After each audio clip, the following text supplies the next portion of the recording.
नमस्कार, सत श्री अकाल, सलाम। हमरे भारत के सभी छोट बड़ भैया बहनी बच्चा बुतरू दोस्त मुहिम सबकर खूब खूब स्वागत, वंदन, अभिनंदन। जे जागरूक रहे के हो तो जुड़ल रहे। Your Sattu Chachi welcomes you to a programme Charcha Ghisi पिटी। शुभ दिन शुभ घड़ी आई मोरे अंगने में, शुभ दिन शुभ घड़ी आई मोरे अंगने में, मिल के देंगे बधाई मोरे अंगने से, मिल के देंगे बधाई मोरे अंगने से, मोरे अंगने से, मोरे अंगने से। जी हाँ, ये बधाई गीत मैंने क्यों गाया अब आप ये जानना चाहेंगे। ये बधाई गीत है उत्तराखंड के माननीय मुख्यमंत्री श्री पुष्कर धामी जी के लिए, क्योंकि उत्तराखंड अब ऐसा राज्य हो गया, भारत का पहला राज्य हो गया है जहां यूसीसी लागू कर दिया गया है। यूसीसी यानी कि समान नागरिक संहिता।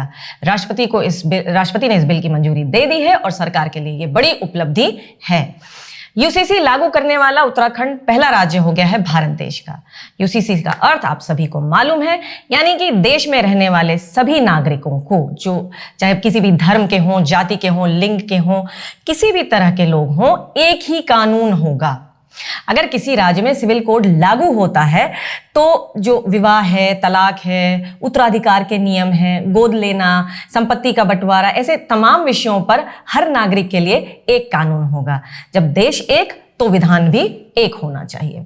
उत्तराखंड में समान नागरिक संहिता कानून पारित होने पर माननीय मुख्यमंत्री श्री पुष्कर धामी जी को हार्दिक बधाई। असल में समानता का जो विचार है वो भारतीय संस्कृति की मूल भावना है कि सब एक समान है। सोचने योग्य बात यह है कि विरोध करने वाले क्यों विरोध कर रहे हैं।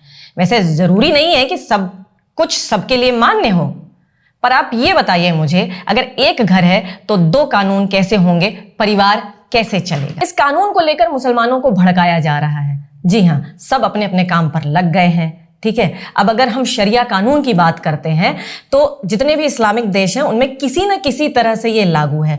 जैसे उनकी अलग अलग डिग्री हो सकती है, उनका तरीका अलग अलग है। कहीं कहीं ड्यूअल सिस्टम भी है कि जहां सरकारें सेकुलर हैं वहां पर मुस्लिमों के लिए अलग से शरिया कोर्ट है।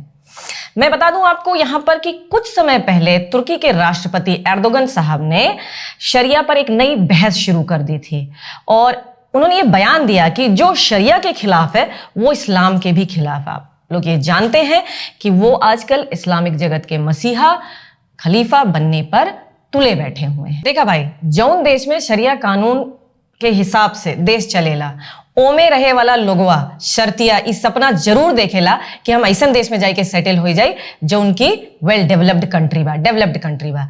वहां बस जाए के बाद उन्हें फिर ई ख्याल आवेला कि यहूं शरिया ला होए के चाहिए, और जैसे ही आप सेटल होते हैं एजेंडा चालू हो जाता है। वो अपने गाना सुना है ना, बीड़ा दूजी थाली का लगे बड़ा मसालेदार दिल बोले, यानी कि better living condition, infrastructure, opportunities देखकर you migrate to developed countries. Okay, then अब वहां पर आपको ये सारी चीजें दिखाई पड़ती हैं, क्योंकि दूसरे के थरिया के भात हमेशा ढेर गमकेला। फिर वो भात खाए के बाद जो उन असीम गंदगी फैलावेला सब, मतलब एजेंडा। ठीक है, agenda means you migrate from Islamic countries which has Sharia law already existing and you go to developed countries, and after settling down you complain, there are so many Finns around in Finland. Obviously there will be Finns in Finland. You are the one who is trying to hijack their culture, the country who has given you shelter. और ये बड़ा ही रोचक pattern है। ठीक है, वैसे तो ये मंच बिल्कुल न्यूट्रल है, लेकिन न्यूट्रल होना मुझे भी लगता है कि कभी कभी गुनाह होता है, लेकिन गलत साइड पकड़ने से अच्छा है कि आप न्यूट्रल रहें। ठीक है ना।